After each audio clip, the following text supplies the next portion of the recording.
senhores telespectadores. Eu acho que todas as cidades são anéis.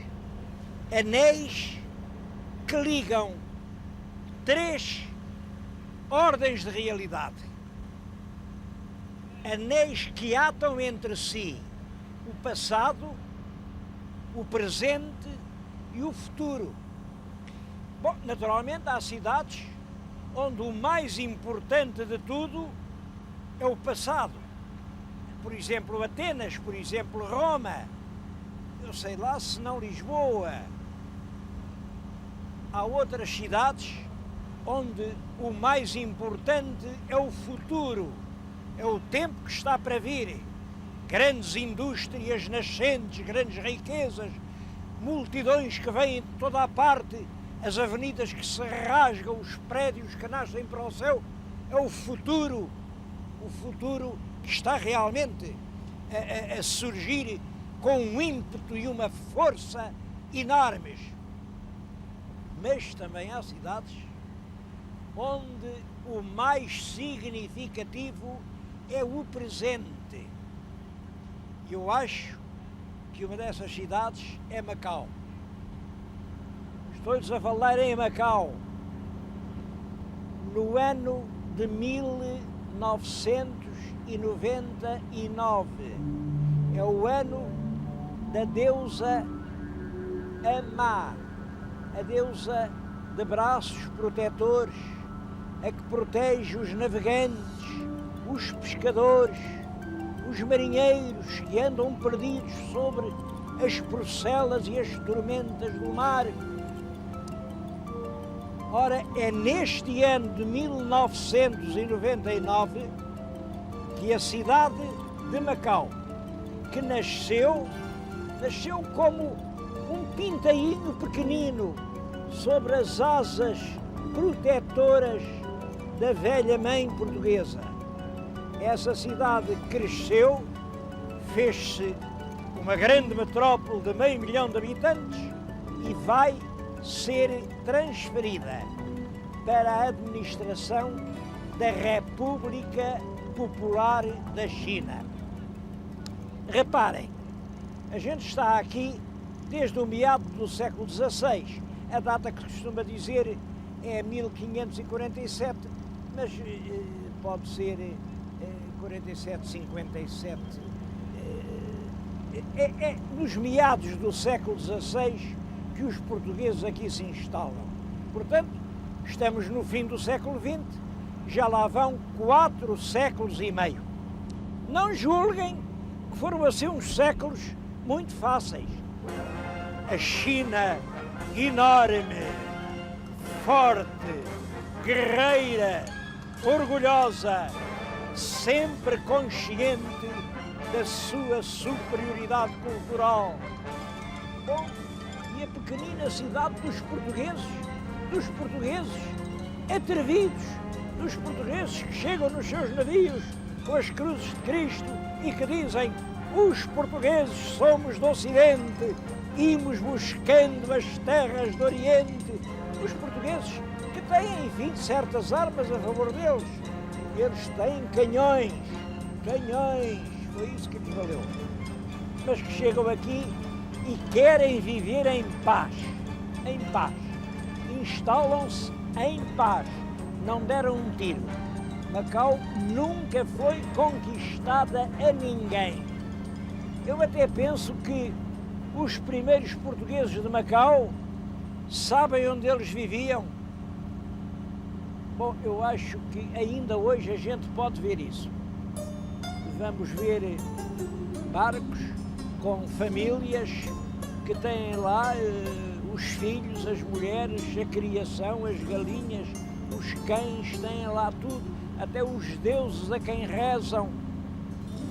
Foi em barcos assim, fundeados aqui no estuário do Rio das Pérolas, no porto de Macau, que os primeiros portugueses viveram.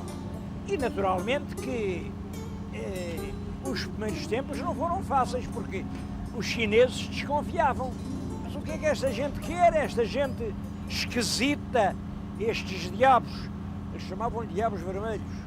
Estes diabos vermelhos só porque não eram amarelos, naturalmente.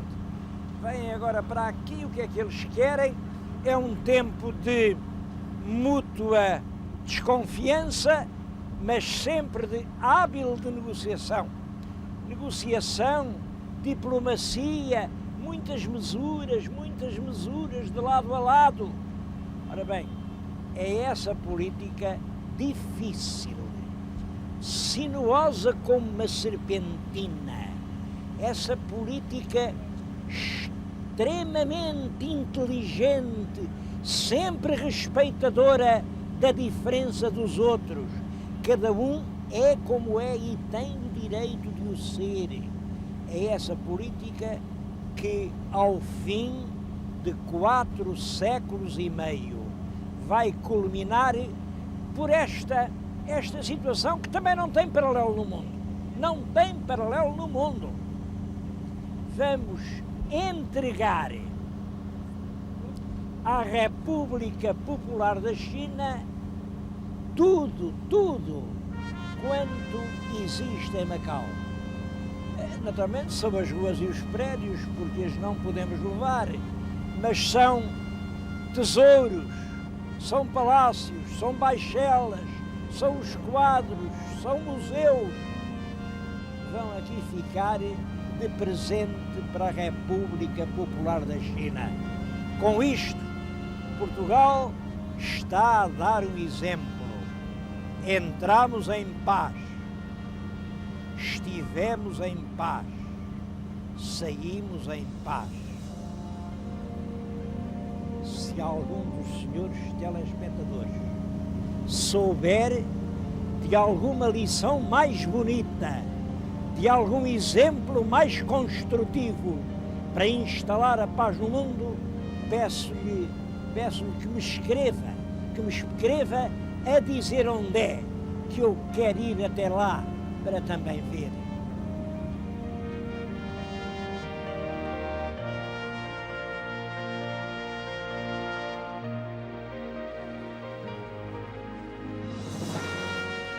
As relações entre Portugal e a China, claro que estão relacionadas com os descobrimentos. Foi depois da chegada à Índia, como sabem, o Afonso de Albuquerque chega a Malaca e aí os marinheiros portugueses encontram pela primeira vez marinheiros chineses. Estou-lhes a falar junto aqui de um baixo relevo, no Museu Marítimo de Macau, que representa uma cena que, se não aconteceu, podia perfeitamente ter acontecido. Estão os nossos rapazes a bordo de uma nau portuguesa e passa ao longo um junco chinês. É um grande navio de alto bordo, com as suas velas atravessadas pelos bambus. Os nossos marinheiros nunca tinham visto uma coisa assim. Reparem como eles perguntam uns para os outros: e aquilo que é? Se calhar são os chins. Na Europa falava-se vagamente nos chins como um grande povo, gente rica, gente culta, gente civilizada, que vivia do outro lado do mundo. Está o capitão ali, vai na ponte, olhem o ar do capitão. O capitão diz para o grumete: sim, com certeza que serão os chins. E foi nessa altura que mandámos o primeiro embaixador. Estou a falar-lhes no Museu Marítimo de Macau, que é, como ali diz, uma homenagem aos homens do mar, pioneiros das relações de amizade entre os povos de toda a terra. Foram realmente estes navios, as naus dos portugueses, os juncos dos chineses, que atravessaram os povos. E eu acho que este museu, que é um museu extremamente rico, extremamente revelador desse contacto pelo mar, merece uma visita. Vamos fazê-la muito rapidamente. Queria-lhes dizer que, antes de haver este museu, que foi inaugurado em 1990, portanto tem 9 anos, já havia uma espécie de pequeno museu das mais antigas recordações do mar dos portugueses aqui em Macau. Olhem, estava no hangar dos hidroaviões, só que na guerra, em 1945, uma guerra em que a gente não entrou, não tínhamos nada com isso. Pois bem, vieram 5 aviões americanos, despejaram na praia, na avenida, bomba, bomba, bomba, bomba, bomba. Não ficou absolutamente nada das antigas recordações. Ficou o jornal que dá essa triste notícia.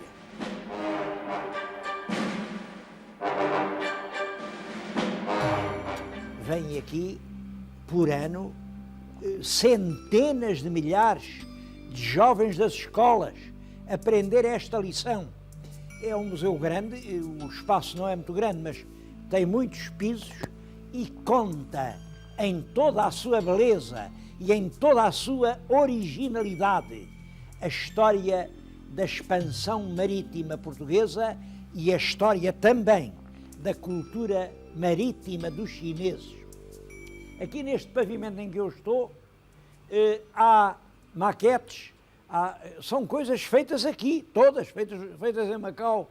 Há ali uma coisa que me parece muito bonita, claro que é romântica, é a Ponta de Sagres, com o infante Dom Henrique, rodeado de navegadores, enquanto cá embaixo há uma barca. Aquele navio é uma barca, está certo, porque o primeiro navio a dobrar o Cabo do Jador foi realmente a barca dos Gilianos, em 1434. Aquele painel, que é realmente encantador, marca o início da expansão portuguesa. Bom, mas há muitas peças, creio que estão a ver, um padrão, não é um padrão verdadeiro, é uma reconstituição, uma moldagem muito exata de um dos padrões que os portugueses punham nas terras onde chegavam. Bom, ali está uma outra pequena maquete em que os portugueses acabam de chegar à terra e veem-se os homens ainda a puxar os cabos, a erguer o padrão que ficaria a atestar para sempre, que os portugueses passaram por ali. É uma maquete extremamente didática, porque pode não ter sido exatamente assim, mas também não deve ter sido muito diferente. E há mais, há naus, maquetes de naus extremamente bem feitas, são modelos, nem no Museu de Marinha os há melhores. Está ali um outro navio que é a nau da carreira do Japão. Lá no Japão chamavam-lhe o navio negro. Navio negro, era já tão antigo que a madeira tinha enegrecido. Era a nau da carreira da prata fina.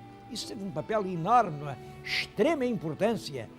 Levava para o Japão as mercadorias chinesas, trazia do Japão para a China a prata que aqui fazia falta e, olha, foi assim que nasceu a expressão negócios da China. Negócios da China.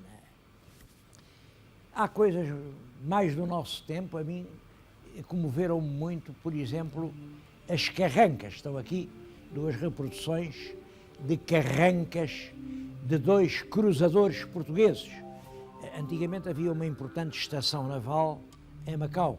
Isso foi uma das coisas que mais aproximou Macau de Lisboa. Há muitas famílias portuguesas que ainda têm lá nas suas salas móveis chineses, peças chinesas. Bom, eram oficiais de marinha que vieram até Macau. E vieram como? Olhem, uns vieram no Vasco da Gama, o couraçado, Vasco da Gama, que foi o único couraçado que nós tivemos. Couraçado era um navio que tinha uma chapa reforçada, uma chapa de aço, que aparentemente era impenetrável às granadas do adversário. Tivemos um couraçado e chamámos-lhe Vasco da Gama. Está ali, carranca, chamava-se aquilo uma carranca. Era a figura que ele trazia na proa. Bom, mas há uma outra ainda mais bonita, que é a carranca do Adamastor. O Adamastor é um navio que nunca devia ter sido destruído. Como sabem, um dos episódios mais emocionantes da história recente portuguesa foi o ultimátum inglês de 1890. Portugal estava a tentar expandir-se à África, a unir a costa com a contracosta, quer dizer, a fazer uma grande zona de influência humanista, cristã, portuguesa, entre Angola e Moçambique, quando aparecem os ingleses, mandam um ultimátum e dizem: alto, vocês saiam daqui, porque o plano não é ligar os dois oceanos, o Atlântico ao Índico, como vocês querem, o plano é o plano inglês, ligar o Cabo ao Cairo, toda a África a fornecer riqueza, algodão, matérias-primas para a Inglaterra, é claro. A força tem sempre razão, a gente teve que se render, mas aí todo o país se emocionou e então fez-se uma grande subscrição nacional. Imaginem para quê? A subscrição era para comprar navios de guerra que fizessem uma armada tão forte, que pudesse fazer frente à esquadra inglesa. Bom, cada um deu o que pôde, toda a gente deu pouco, nós nunca fomos ricos, e tudo junto só chegou para mandar construir um cruzador na Itália, em Livorno. Nós chamamos ao cruzador Adamastor. Eu ainda me lembro de ver o Adamastor. Hoje o que resta dele é a carranca. A carranca é, aliás, uma bela obra de escultura e representa o gigante Adamastor, o que aterrorizou os portugueses, que andava na proa desse navio. Bom, mas há mais coisas porque as navegações, não pensem que foram só portuguesas. Exatamente pela mesma altura em que os portugueses devassavam o Oceano Atlântico e faziam desse mar misterioso uma larga avenida do progresso e da esperança, e passavam do Atlântico para o Índico, e depois iam do Índico ao Pacífico e acabavam chegando aqui ao Porto de Macau. Na mesma altura, também os chineses, que já andavam há muito tempo no mar, tinham muito que contar. E nesta sala recordam-se as navegações do almirante Cheng-O. Ele era almirante, era diplomata, percorreu os mares, também passou do Pacífico ao Índico, esteve nas costas africanas a falar na grandeza do império e do seu imperador e a colocar placas como ali está uma, a dizerem que na China se respeitavam os credos de toda a gente. Era uma injustiça eu ouvir falar de marinheiros e do mar a Macau e não recordar que foram os chineses quem inventou a bússola.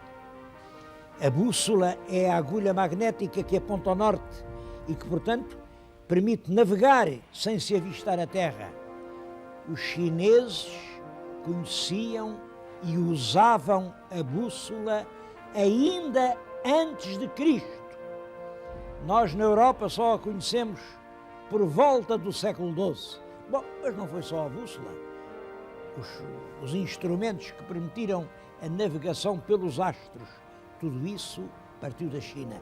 E esta sala também o recorda. Está ali uma maquete do navio do almirante Cheng-O. É uma maquete enfim, presumida, porque normalmente desses navios não há vestígios, mas era um grande navio, bem maior que as naus portuguesas. Tudo isto que lhe estou a dizer é só aqui em cima, no andar de cima, o andar de onde se vê o céu, porque se descermos, em cada sala há uma lição. E quem aqui vier vê sempre crianças das escolas, debruçadas, a olhar, a aprender, a escrever com a sua pequena caligrafia, Gilianos, Infante Dom Henrique, Vasco da Gama. Que lição que isto é, não só para as crianças da China, também para certos intelectuais do meu país.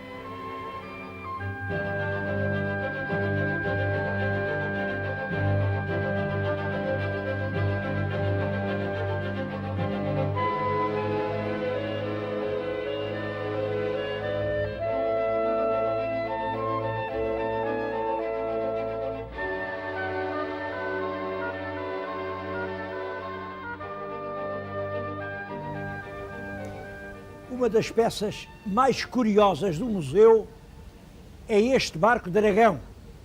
É uma peça autêntica. Há em toda a China centenas ou mesmo talvez milhares de barcos semelhantes a este.